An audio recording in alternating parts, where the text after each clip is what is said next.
In my country, Greeks tended not to view surveillance as an electoral issue. People think that it doesn't concern them. They think it's inherent in the nature of the political power. A large part of the electorate is more interested in the content of what's being revealed through the surveillance rather than the actual practice.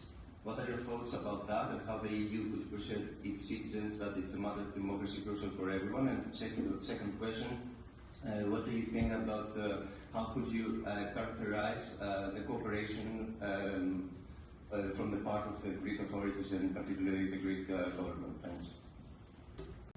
From you, indeed, I have a slightly different take. I do not think, I mean, they were very friendly. Mr. Yapatidis is a very friendly man, but we did not get any meaningful information, and it also struck me that, you know, what we discussed in the official meeting room was not the same as what we discussed over a coffee.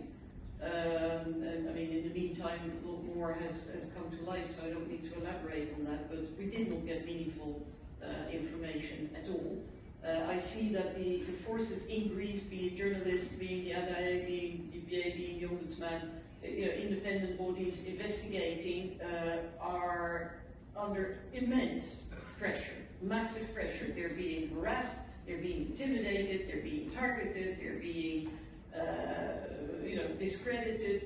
So it's very clear that the government, because the government could intervene and you know, stand right behind these people, but they're not. I think the government has also done preciously little to answer questions. I mean, you know, there is a remarkable similarity between the list of people who were under surveillance by the EYP and the people who've been targeted with spyware. Now, is that a coincidence? I mean, the Greek government is suggesting that there is some other actor, they don't know who is using spyware, who would, A, have the money to buy the stuff, because this costs millions, secondly, have the motivation, and thirdly, to target the people who also happen to be the target of the EYP. Come on. You know, and we can all see all the different connections, and it's all been described in our report, in the media, and we can all see that there are a couple of people who are very central in this story, Mr. Dimitriadis being one of them. Now, he happens to be the nephew, as well as the former right hand of the Prime Minister, who was also in charge of oversight of the EYP. So it was happening right under his nose. So he should answer questions, or ask questions in his surroundings. Secondly, do people care and should people care? I understand that people, you know, for many people this is a bit elusive, it doesn't affect most people. It affects only people who are relevant to the powers that be. You know, the average citizen is not affected by this.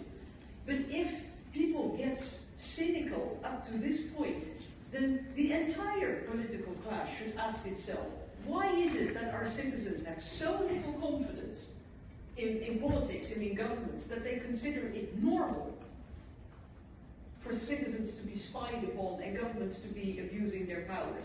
And the third point is here, I think people should realize that governments are doing this for a reason.